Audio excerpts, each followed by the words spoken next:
নোয়াখালীবাসীর জন্য দুঃসংবাদ।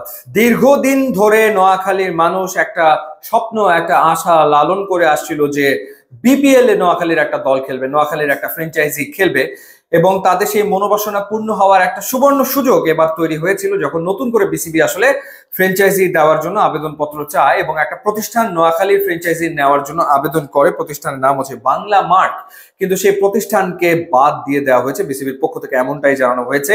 বাদ দেওয়ার কারণ বিপিএল গভর্নিং কাউন্সিলের যে চাহিদা, যে রিকোয়ারমেন্ট, সেই রিকোয়ারমেন্ট তারা আসলে ফুলফিল করতে পারেনি। অর্থাৎ যে কাগজপত্র চাওয়া হয়েছিল, প্রতিষ্ঠানের ফিনান্সিয়াল স্ট্রেংথ যে পর্যায়ে থাকার কথা, সেগুলো ফুলফিল না হয় বাংলা মার্কে ফ্র্যাঞ্চাইজি দেওয়া হচ্ছে না।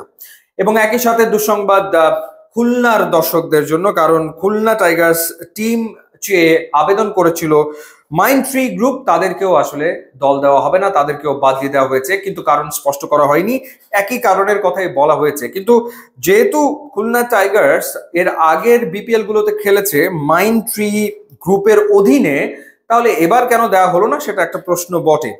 এই দুটো ফ্র্যাঞ্চাইজি বাদ পড়ে গেছে এবং একই সাথে সবশেষ যে আলোচনা সভার আয়োজন করেছিল বিপিএল গভর্নিং কাউন্সিল যারা দল পেতে আগ্রহী তাদের সাথে, সেইখানে দাওয়াত করা হয়নি। চিটাগং কিংস দলটা চেয়েছিল এসকিউ স্পোর্টস, তাদেরকেও সেখানে আমন্ত্রণ জানানো হয়নি, তাদেরকে আগেই আসলে বাদ দেওয়া হয়েছে।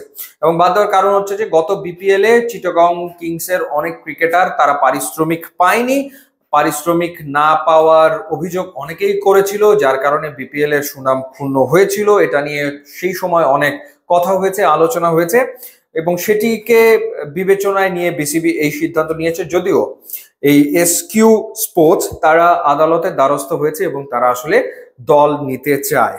তো সেই ক্ষেত্রে চিটাগং কিংস থাকছে না নোয়াখালীর কোনো ফ্র্যাঞ্চাইজি, এবং একই সাথে খুলনা টাইগার্স তারা বাদ পড়ে যাচ্ছে। মোটামুটি ভাবে দল যারা পেতে যাচ্ছে, রিমার্ক হারল্যান্ড তারা ঢাকা ক্যাপিটালস পাবে, শাকিব খানের টিম এটা। এরপর রংপুর রাইডার্স বসুন্ধরা গ্রুপের, রাজশাহী কিংস যে দলটা, দেশ ট্রাভেলস আবেদন করেছিল, দেশ ট্রাভেলসকে দেওয়া হচ্ছে না এই ফ্র্যাঞ্চাইজি, দেওয়া হচ্ছে নাবিল গ্রুপকে। রাজশাহী ফ্র্যাঞ্চাইজি পেতে যাচ্ছে নাবিল গ্রুপ। এছাড়া বরিশাল পেতে পারে আকাশবাড়ি হলিডেজ এবং সিলেট স্ট্রাইকার্স পেতে পারে GM sports and entertainment. Comilla fighters নামের একটা ফ্র্যাঞ্চাইজির জন্য আবেদন করেছে এসএস গ্রুপ, সেটাও বিবেচনাধীন রয়েছে। আর একদিন বাদে অর্থাৎ 4 নভেম্বর বিসিবির পক্ষ থেকে আনুষ্ঠানিকভাবে ঘোষণা করা হবে যে কারা আসলে দল পেল এবং কতগুলো দল এবারের বিপিএল এ অংশ নিতে যাচ্ছে। ইউটিউব ইনস্টাগ্রাম লিঙ্ক দেওয়া আছে, আপনারা যদি খুবই খুশি হবো। And thanks for watching.